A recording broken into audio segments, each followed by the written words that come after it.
Saya berkali-kali disuani, biasa lagi ya kan disuani problem-problem utangnya wae. Mesti tak jawab gini. Mesti utangnya jenengan tuh ora li hajatin syariah. Kalau utang karena anak sakit, mertua sakit, orang tua sakit, pasti Allah nyawa. Dan mesti utang yang karena nafsu. Mesti hukumannya delalah nyawa, delalah jatuh, delalah. Utangnya orang Indonesia lucu. Utang itu berdasar konco yang diutang. Jadi misalnya gini, saya ini akrab sama Pak Zarkasi mulai kecil. Terkenal dia orang kaya. Mestinya saya ini orang miskin. Kebutuhan saya utang itu untuk beras dan sembako. Mestinya utangnya kan 1 juta. Ini belum bukti konco suge, eman di konco suge berutang 1 juta. Akhirnya utangku 100 juta. Ngomongnya gini, Pak Zarkasi, saya ini kasih modal gini. Jadi utang itu 100 juta ini berdasar menyesuaikan yang diutang. Yang diutang, nah utang seperti ini aku yakin Allah akan menghukum dalam raisonya. Mazhar kasih teman akrab ya terus putus. Jadi kalau utang karena hajatin syariah apa? Hajatin anak saya sakit, kelas orang miskin misalnya harus puskesmas utang 1 juta. Itu pasti Allah yang tahu. Atau kalau mazhar kasih yang nagih itu pengiran malah nyalano sing utangi. Wong kanca akrab utang ya kadarnya segitu aja kok ceritanya. Terus faslon bidu'a bil qabul. Qala wa ta'ala rabbana taqabbal minna innaka antas samiul alim. Terus faslon bidu'a bitauba wa ta'rifi syair. Jadi semua syiar Allah harus dikenal. Qala wa ta'ala wa arina manasikana wa tub. Nah, ini menunjukkan kalau syiar itu simbol agama itu harus ditampak. Makanya tadi saya itu sering kecewa Bu ya. Di Madura, di Jawa Timur itu ribuan santri alumni Pondok Sarang, Lirboyo, Pulau. Mereka nggak menjadi konsultan agama. Kiri. Coba kalau mereka dipilih saja ahli fikih medium. Setidaknya kalau ada orang tanya fikih kan bilang itu di rumah itu kok tahu itu ada pelangnya. Emang tulis aja Pak ahli Rasul Musmani. Karena kalau nggak coba kita tahu bedan karena tulisan kan, tahu toko juga karena tulisan. Ahli gigi ya karena tulisan. Andaikan itu semua alumni itu mau menulis itu kelihatan mungkin jutaan ya tulisan-tulisan. Akhirnya masyarakat itu gampang kali ditanya fikih sama itu. Tapi ya yang jujur tadi kalau medium itu aja medium. Kenapa dulu budaya kita jadi begini? Mungkin dulu karena tawaduknya itu kali ya. Tidak juga kalau bab itu ya sebetulnya kalau pondok-pondok kan sebenarnya mulai dulu ada pelangnya. Dulu sunan-sunan itu menamakan diri Kasultanan. Dulu Wali Songo itu malah kalau menamakan dirinya itu sultan, padahal tidak sultan. Ya sultan fil ilm. Ya saya Izzuddin ini gelarnya juga sultan. Ulama dulu tuh keren. Syabdul Qadir juga gelarnya sultan. Oh iya. Tapi yang lebih gelar kan orang lain. Ya, enggak. Loh, dia kan ini kan anak Bakhrun bila Safil anak Rubi. Oh iya. Beliau sendiri yang pertama maklumatkan itu. Tapi tadi menurut saya yang dengan saja. Mediumnya saja medium. Mediumnya. Amatir gitu. Sombong. Sombong. Iya. Betul kan? Oke. Ditulis itu. Saya mending. Soalnya Fathul Qorib tok. Itu aja gak hatam ya. Paling ngeroe babu budi ya.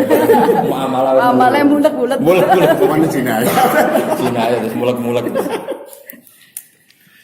Allah. Saya ini acak saja tak cari contoh yang lain ya. Nanti.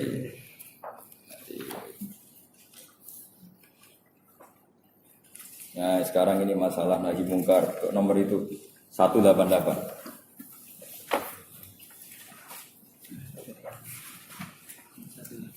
Ya 188. Faslun fil ghairah alal haram atau alal hurum. Kita ketemu ya. Okay. Kalau kiai baca yang benar itu sebenarnya ghairah, tapi kalau bahasa Indonesia jadi apa? Hirah. Karena begini, kenapa saya bilang yang benar itu ghairah ini? Ini terutama untuk ustadz wafah, ustadz ya. Masdar itu aslul mustaqqat. Jika masdar itu enggak kena iklal. Jadi harokat munasabat atau iklal itu hanya untuk selain apa? Masdar. Kalau masdar enggak usah. Makanya tetap faza yafuzu fauzan apa? Faza yafuzu fauzan padahal ada wawu. Harusnya kan fuzan. Saro yasiru ya tetap sairon, enggak boleh dibaca siron meskipun ada ya. Karena masdar itu aslul mustaqqat sehingga enggak kena apa? Iklal. Makanya Simai. Iya, selain simai ya memang dia enggak kena iklal. Nah, mestinya kan ada harokat munasabah. Tapi kalau master nggak kena, makanya tetap faza ya fuzu fauzan, khofa ya khofu khaufan. Nah, kalau yang memang fu'lan, yang memang tola ya tulan, bukan karena apa ya memang fazanya fu'lan. Nah, makanya goro ya goiro, karena tidak berubah dimunasabah jadi giro. Bahasa Arabnya loh ya, kecuali sudah jadi bahasa Indonesia memang jadi giro. Lah ghairah itu maknanya perasaan tersinggung ketika ada keharaman. Jadi itu untuk menjaga kehormatan. Tapi bukan karena terus kita anarkis, tidak, itu atau menjaga apa? Kehormatan. Saya baca. Laisa alal hurum mengatasi barang-barang sing terhormat. Sebenarnya makna haram itu bukan haram. Kalau orang Jawa itu kan ada konsensus ya, bilang haram itu sesuatu yang enggak boleh. Sebenarnya kalau orang Arab itu kebalikan Mas Arkasi. Orang Arab bilang haram itu sesuatu yang mulia. Makanya bilang haromen itu kan Masjidil Haram. Orang Jawa bilang haram. Jadi sebetulnya misalnya pidato gini itu benar. Wabil khusus Dr. Zarkasi Al-Muharram itu boleh. Al-Muharram. Aku orang kejadian itu. Kayak hewan tertentu saja. Karena ya itu di Haramul Makkah, Haramul Madinah. Fikih oriented masyarakatnya, haram lawan kata halal. Ya, tapi kalau bahasa di Quran itu tidak mesti. Fikih oriented. Nah, tapi sebetulnya bahasa Arab itu juga karena tadi kebanyakan dibuang. Jadi tanah haram haruma intihakuhuma. Jadi haram merusak kehormatan Mekah Madinah. Asalnya itu. Jadi misalnya babi itu haram, maknanya mamnu. Jadi maknanya haram itu kan mamnu, sesuatu yang dilarang. Kalau haram Makkah berarti haram diinjek. Haram diinjek kehormatan. Makanya kalau namanya istri itu harim. Orang lain tidak boleh atur, tidak boleh nyentuh. Makanya disebut harimur rajul itu jauh-jauh. Paham ya? Jadi itu asli bahasa. Kalau baca Bismillahirrahmanirrahim. Qala Rasulullah sallallahu alaihi wasallam, laisa min ahadin aghyaru min Allah min ajli dzalika haramal fawahish. Allah itu zat yang paling mudah tersinggung. Sehingga saking mudahnya tersinggung ketika ada orang melakukan keharaman itu Allah punya ghirah.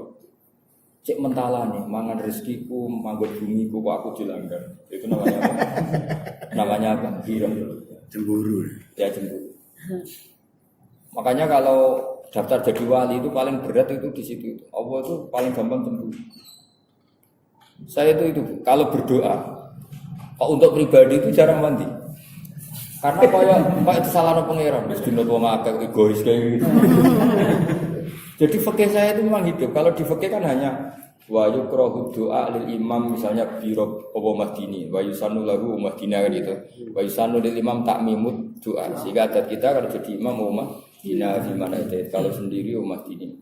Tapi saya sholat sendiri sekalipun kalau bocah ummah dini itu kayak merasa salah. Karena buat saya sudah ada buat sendiri. Meskipun mungkin pas sholat subuh kadang-kadang sendiri. Itu kan tapi kan secara prosedur sholat jamaahnya. Tapi secara figur kan saya sudah tidak pernah sendiri. Meskipun sholat sendiri, tapi secara figur sudah tidak pernah.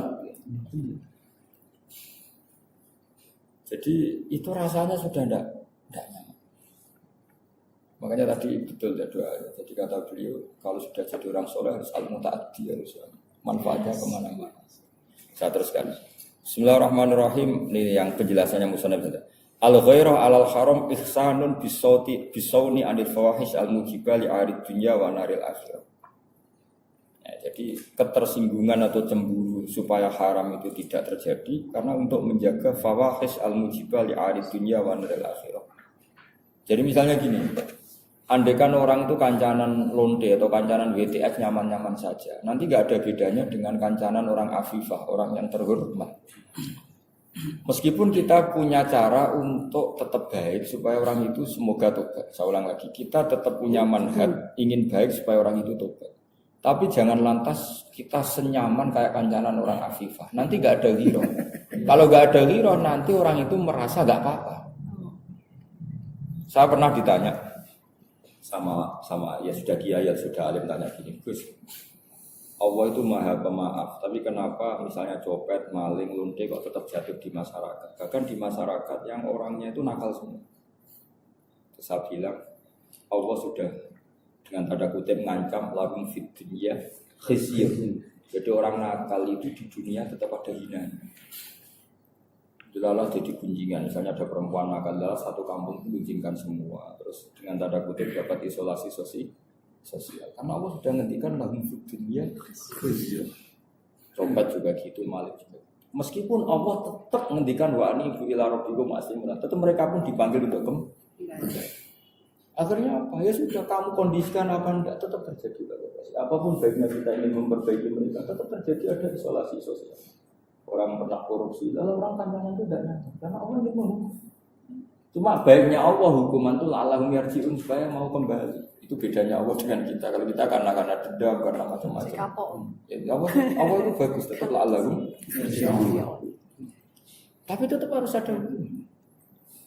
Misalnya ada suami yang sudah mulai melihat istri orang lain gini-gini, atau melihat cewek-cewek lain, kok terus sing wedok ora kurang ya aneh. Kok enak, nakal rada hukuman. Wah itu harus dilabrak itu. Enak di luar, susah di dalam. Enak di luar, enak di dalam. Sudah di luar godain cewek-cewek, di rumah masih dimanja sama istri kan keenakan. Cara apa? Oh kok enakan. Lah istrinya itu ya nyari-nyari data, lah ya dapat gitu. Akhirnya enak di luar, berhasil dia Pak. Itu harus lagu fit dunia. Saya pernah punya kenangan di dalam bab ini. Meskipun ini agak off the record, tapi ini urusan ilmu. Kalau ilmu kan saya tetap ilmu. Pernah ada seorang dokter yang saking ahlinya medis, mungkin saking spesial. Dia itu bangga karena ingin sedang agak-agak kayak yakin akan menemukan obat itu virus HIV. Soal ke seorang ulama alim. Dia dengan bangganya karena mau menemukan itu sudah mau profesor. Kata Kiai itu lucu. Kiai itu dawuh gini. Padahal Kiai ini terkenal baik, terkenal ahli sosial. Kiai itu siapa? Nak pancen kena IT ku krono sek bebas. Kecuali krono tertular ya, yang krono sek bebas. Dok itu berarti ngelawan hukum ini. Nang pengiran kepengin ngukum gendok apa kok malah mbok golekno solusine. Kamane kira-kira wong Tuhan ingin menghukum kok kamu cari solusi. Jadi Allah tetap enggak bisa. Jadi kamu para ahli medis itu jangan malah tertantang obati virus HIV yang karena free sex loh ya, bukan karena ketularan. Karena kalau tertantang itu artinya akan tertantang melawan semua tuh. Allah ingin hukum kok. Tapi tetap Allah ingin nyala alam yarjiun ya, jangan salah paham. Allah itu beda dengan orang-orang ekstremis. Kalau hukum itu ingin supaya orang itu kembali, bukan hukum yang karena kebencian. Nah, itu kan sama seperti gini Mas Zarkasi. Saya berkali-kali disuani orang biasa lah, kiai kan disuani orang profesi utangnya wakil. Mesti tak jawab gini. Mesti utangnya jenengan itu orali hajatin syariah. Kalau utang karena anak sakit, mertua sakit, orang tua sakit, pasti Allah yang nyaut bantu. Tapi mesti utang yang karena nafsu. Mesti hukumannya delalah nyaut, delalah jatuh, delalah. Lu utangnya orang Indonesia lucu. Utang itu berdasar konco yang diutangi. Jadi misalnya gini, saya ini akrab sama Pak Zarkasi mulai kecil. Terkenal dia orang kaya. Mestinya saya ini orang miskin, kebutuhan saya utang itu untuk beras dan sembako. Mestinya utangnya kan 1 juta. Ini belum di konco suge, iman di konco suge utang 1 juta. Akhirnya utangku 100 juta. Ngomongnya gini Pak Zarkasi, saya ini kasih modal gini-gini. Jadi utang itu 100 juta ini berdasar menyesuaikan yang diutang. Yang diutang, utang. Nah utang seperti ini aku yakin Allah akan menghukum lala resonya. Mas Zarkasi teman akrab ya terus putus.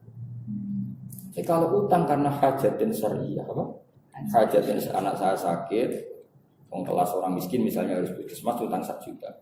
Itu pasti Allah yang tahu. Atau kalau Mas Zarkasi yang nagih itu pengiran malah nyalano sing utangi.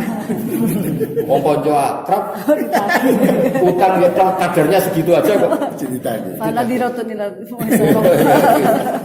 Jadi gitu loh. Jadi ya fikih itu jelas aturan mainnya. Kalau kita utang di hajatin syariah, itu malah iso-iso sing disalahno sing utangin anak dhewe. Jadi jelas. Nah, sekarang orang itu utang karena nafsu. Di relasi ning bank sing iso dijak kom kali kom. Akhirnya utang bank. Kenapa utang banyak? Mumpung duwe kanca dadi direktur. Sebenarnya kan jadi utang banyak semuanya nafsu. Barang wis oleh matur kiai kan gitu. Iya, ayo ngono. Aku mesti jawab, ra iso. Lha jenengan dungane bantis, tapi ra kabul ku. Nah, itu pantasnya untuk hukuman. Ngomong fair saja daripada repot. Daripada salah doanya. Iya. Salah doa. Padahal udah donga mandi ora kanggo kon. Ternyata betul dia cerita. Jadi dia itu tidak pengusaha karena punya teman pengusaha terus bergaya. Mudah karena tadi temannya ngutangi sambil dia. Itu kalau kamu investasi di sana tak mudah ini. Yang namanya enggak ahli kan hanya berdasar tomat tadi loh Mas. Nah bayangkan kalau se-Indonesia rata-rata gitu. Ingin jadi pegawai di kementerian tertentu karena berdasar relasi ini jadi apa? Kan itu sumber. Di keuangan ya sama. Ngeri. Makanya agama itu aturannya jelas. Kata Rasulullah orang yang utang dan niat nyaur, maka Allah yang akan nyaur ya. Qadallahu kan. Tapi utang kita kan seringnya ada seperti itu. Berdasar yang diutang itu kan. Jadi misalnya saya punya teman gubernur, kebetulan teman saya mulai kecil. Kan lucu misalnya, utang 1 juta. Hanya karena saya gak punya mesti disalahkan orang agama. Lu utang gubernur kok 1 juta. Padahal itu yang dibenarkan syariat atau itu yang dibenarkan. Tapi dia disalahkan orang agama. Mumpung. Haji mumpung. Lah yang seperti ini tuh Allah enggak. Makanya siapa yang utang harta orang lain, aroda itlafa yang ingin menilap maka atlafa hukum akan dirusak oleh. Jadi orang bangkrut di Indonesia itu rata-rata langsung fitunya khisin karena tadi sebenarnya enggak mainan. Coba ada kontraktor kelas ecek-ecek kabupaten. Gara-gara punya teman di pusat terus nangani proyek nasional. Itu berdasar kroni, berdasar kemampuan. Kroni kan karena dia punya teman di pusat. Padahal kontraktornya di kelas kabupaten. Wah mesti vision. Entah lalaka laya, entah kena dis, entah. Pokoknya lalas. Ya Allah itu punya adat lahum fitin ya. Jadi satu kesalahan itu pasti orang inani. Sebab dia bentuk kayak tadi, suami semain di luar, dilala bojo ya keren, dilala ya orang kancane sing ngonangi, orang sing laku. Karena Allah tidak ingin enak di luar, enak. Jadi harus berhati-hatilah. Ya ada enak di luar, enak di dalam. Itu lagu itu jadi. Makanya sahiran dari Allah itu satu, Allah itu zat yang paling bisa memanage. Allah itu mengharamkan orang ngerasani, ngerasani orang itu haram, gunjingan orang. Tapi kalau Allah menghendaki orang ini jatuh, lalu satu kampung itu ngerasani semua. Dan lucunya lagi semoga mereka tidak dosa, karena kayak spontan, kayak jadi masif. Itu Allah. Jadi kalau kita ngerasani berjamaah. Iya, terus delala orang itu kayak gak sadar. Justru itu menjadi sebagian gak dosa karena sudah kayak tidak sadar. Misalnya ada orang, betul. Misalnya ada orang punya istri cantik terus dibawa lari orang. Itu kalau nggak ada orang ngerasani, tidak ada hukum jerah. Coba negara tidak mau hukum itu kan karena dianggap nggak asasi misalnya. Suaminya misalnya orangnya apian nggak mau lapor ke polisi. Nah satu-satunya cara penghakiman adalah satu kampung itu membenci. Sosial. Nah itu satu baca kalmanya tadi supaya kita ada haki tapi sudah jadi apa? Orang. Saya kalau baca lahum fid dunya khizyun itu nangis saya. Ya Allah matur nuwun tidak semua hukum negara itu cukup untuk mengadili kasus-kasus sosial. Yang saya cukup hukum sosial. Ternyata Allah sudah bikin hukuman lahum fid dunya. Coba kalau ada pengurus masjid sering nilap masjid. Lama-lama mesti konangan pas sampai dibangun duit rawa. Akhirnya bendaharanya ketahuan dipakai itu rata-rata tetap kebongkar. Sebenarnya Allah itu nggak ingin, tapi karena tadi ini kalau nggak kebongkar, kan kasihan yang nyumbang kan, yang nyumbang ingin nang masjidnya jadi ternyata nggak jadinya karena kesalahan tadi personal tadi. Itu kalau nanti iftidah konangan orang punya, ya ayatnya tadi lahum fid dunya. Sebenarnya panitia juga nggak ingin bongkar, cuma wajib dibangun. Sekarang ada uang berapa? Ternyata udaranya rawani. Nah, ternyata akhirnya konangan memang ternyata kepakai. Saya bayangkan kalau tidak ada lahum fid dunya khizyun wah maksiat malah. Coba negara tidak cukup untuk nangan. Tapi kalau sanksi sosial, misalnya ada mubalek saja, narik berlebihan, pasti tahu ya diadili masyarakat. Karena masyarakat meskipun tidak tahu ikhlas itu apa, tetap inginnya kiai itu ya yang ikhlas. Jadi kalau sudah mulai narik yang nggak wajar. Kecuali kalau wajar ya, mungkin orang maklumi karena itu mau teknik apa? Teknik. Karena ya kalau teknik itu kan ya normal. Ya kalau kiai kampung kan jarang punya mobil, biasanya bilang ke panitia, aku gak di mobil, namanya jadi ngatur aku ya orang sing jemput itu kan murni apa? Teknis daripada beliau malu cari-cari mobil pinjam kan mendingan dibebankan ke panitia karena ingin ngundang. Itu kan normal ya seperti itu kayak diputus dulu banyak lagi sepo yang gak kagungan mobil. Kalau dulu kan banyak sekali, kalau sekarang jarang. Biasanya kan kiainya mau pesen gitu, tapi aku jemput aja karena hanya apa? Teknik. Tapi kalau sudah nggak wajar. IO maksudnya ada IO. Iya ada IO-nya. Tapi tetap lama-lama kali diurusin itu langsungnya. Apa waktu? Ya saya heran sama Allah itu gitu. Jadi Allah itu bisa ngelola apa saja. Berarti akan hati ya. Oh gini, moga-moga. Mungkin sekali siap langsung mau soal. Jadi gitu Mas Zarkasi Bu ya. Jadi saya senang kitab ini karena kitab ini dari peristiwa khusus. Misalnya perilaku seorang nabi langsung jadi takmim. Nah dengan cara seperti ini kita bukan hakian tapi qori'an mu'tabiron ya. Jadi qori'an mu'tabiron. Itu saja kepentingan saya untuk memasifkan kitab. Jadi enak itu, jadi kayak tadi contoh dibabkan bab amal sing qasir sama mutaati, doa sing qasir sama mutaati. Ternyata orang-orang soleh dulu doa tidak hanya untuk dirinya, wa min dzurriyyatina ummatan muslimatan. Nah kata dzurriyyah itu agaknya kata pengganti keberlangsungan. Jadi bukan dzurriyyah saja, tapi ya keberlangsungan umat ini harus tambah baik. Hadis nama kaidah ini al-mutaati Abdul Qasim. Oh kaidah. Jadi kan sama, semangatnya sama seperti itu. Itu di asbah itu ada. Al-mutaati al-ibadah al-mutaatiyah khairun minal ibadah al-qasirah. Ada yang langsung al-mutaati khairun minal qasir. Ini saya unek bawa naik bareng tanglet. Ya Allah kadung ngomong roh. Semuanya wis nak menawi bareng kan. Wis ngomong. Langsung naik di luar konteks. Iya. Kan jenengan sering ngendikaken urusan bab sanad. Iya. Bahwa menawi jenengan kagungan sanad Quran sing lan melewati Wali Songo. Oh kalau di Indonesia itu ya lewat Wali Songo tapi yang Quran akhwal.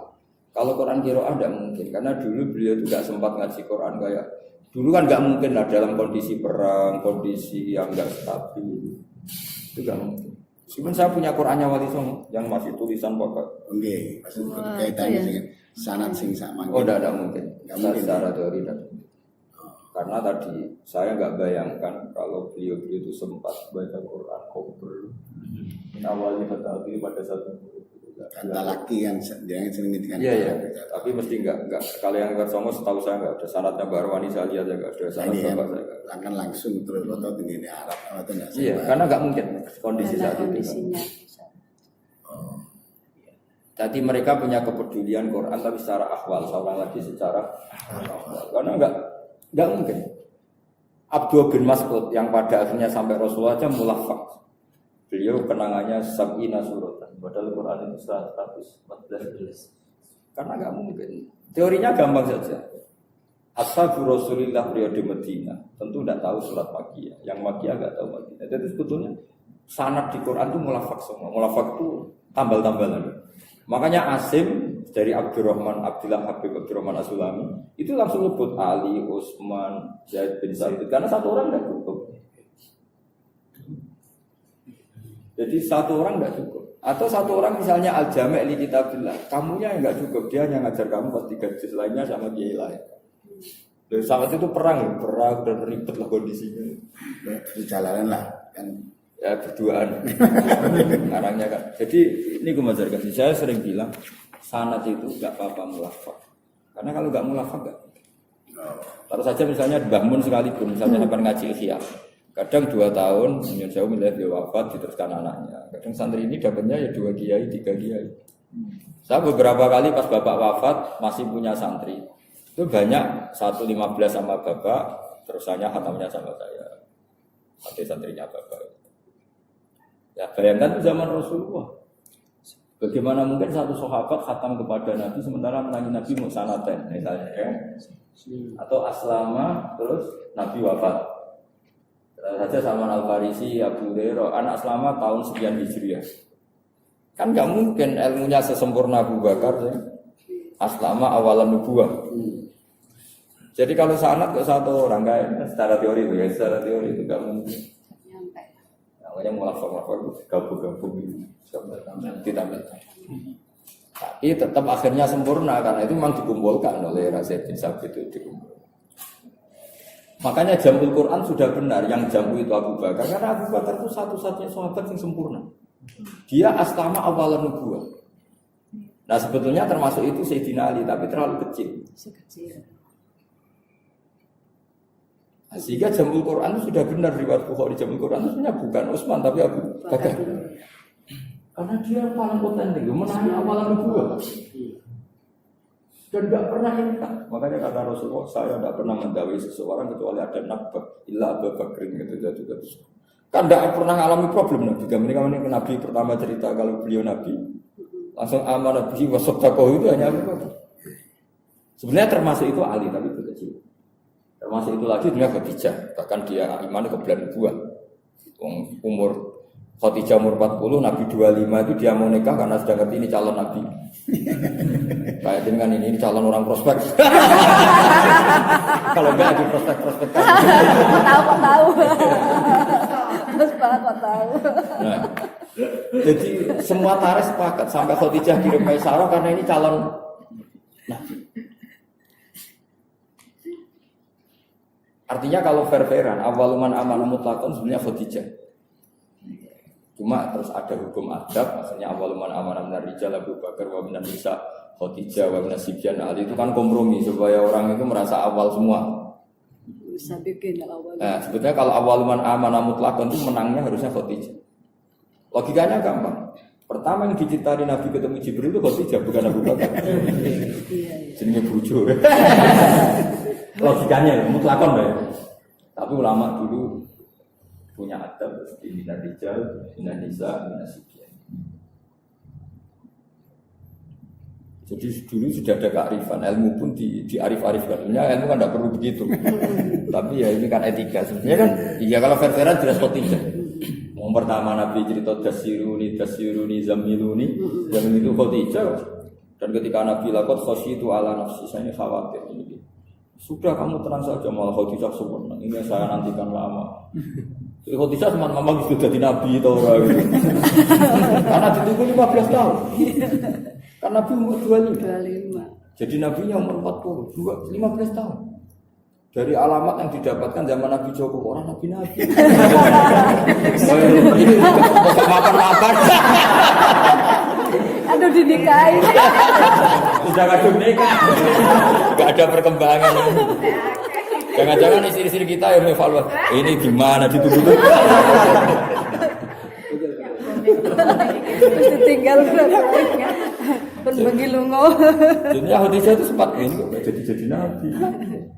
Makanya pertama Nabi cerita ketemu Jibril itu, oh dia semuanya kan, sing Nabi takut. Tanda-tanda. Ya andai kan awaluman amanah mutlakon, kayaknya menang Khadijah itu. Mutlakon ya, tanpa qayyid itu minan nisa, minar rijal, minas sibyan. Tapi kearifan guru-guru kita, gigi kita sudahlah tengah-tengah aja awal mana. Semuanya partai awal. Supaya tersebut awal semua. Iya, orang-orang keren ini biar awal semua. Iya, awal semua. Sebenarnya kalau mutlakon tuh kayaknya. Kalau disebut perempuan nanti laki-lakinya nggak terima.